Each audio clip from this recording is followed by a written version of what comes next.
भुसावळ शहरातील जामनेर रोडवरील सर्वे क्रमांक 15/A प्लॉट नंबर 9 मध्ये बांधण्यात आलेल्या अपार्टमेंटमधील बांधकामाच्या नियमांना धाब्यावर ठेवून पार्किंगच्या नियमांना धाब्यावर ठेवून बांधकाम करण्यात आलेले असून याबाबत प्रमोद पाटील यांनी GS ग्राउंड येथे बेमुदत उपोषण सुरू केलेले आहे। या बेमुदत उपोषणाला नायब तहसीलदार विनंती साहेब पावसार यांनी भेट दिली व यांना सांगितलं की आम्ही लवकरात लवकर यावर काहीतरी तोडगा काढू असे आश्वासन दिले। प्रमोद जगन्नाथ पाटील भुसावळ येथील रहिवासी।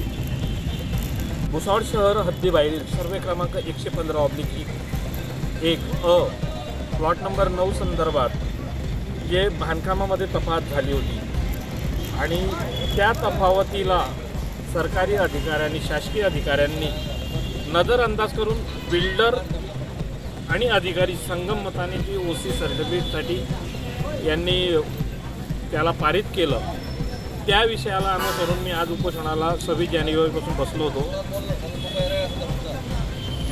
माझी या प्रकरणात कलेक्टर साहेबांना निवेदन देताना प्रमुख मागणी या संपूर्ण बाबींची सखोल निष्पक्ष स्वातंत्र्य अधिकाऱ्यामार्फत चौकशी करण्यात यावी ही नम्र विनंती।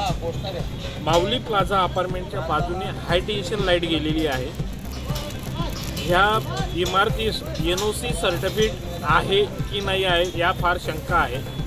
त्या अनुषंगाने या सरकारी अधिकाऱ्यांनी तपास न करता OC सर्टिफिकेट दिलेलं आहे असा माझा आरोप आहे। OC सर्टिफिकेट मिळवण्याच्या आधी इमारतीवर कमर्शियल झालेली आहे, वरती मोबाईल टावर आहे आणि राहून आम्ही रहिवासी मी आणि सुदाम शिवरामे हे गुगल मॅपचा जर फोटो बघितला 2023चा OC सर्टिफिकेट मिळण्याच्या अगोदरचा गुगल मॅपच्या फोटोमध्ये तुम्हाला नक्कीच दिसेल की आम्ही दोघं रहिवासी तिथं दिसत आहे। ह्या अनुषंगाने मी ह्या उपोषणात बसलेलो आहे। जो विषय आहे त्याचे एव्हिडन्स माझ्याकडे आहेत। त्या गाड्याला रॅम्प बनवली गेलेली आहे, भिंतचा एव्हिडन्स माझ्याकडे चुकीची रॅम्प या अधिकाऱ्यांना आणि बिल्डरच्या संगमताने ही रॅम्प बनवण्यात आली होती हा माझा स्पष्ट आरोप आहे आणि एव्हिडन्सच्या आधारे मी बोलत आहे। यांच्यावरती अधिकाऱ्यांवरती बिल्डरवरती कारवाई फौजदारी गुन्हे दाखल झाले पाहिजे आणि यांना बडतर्फ करण्यात यावं यासाठी मी उपोषणात बसलो होतो।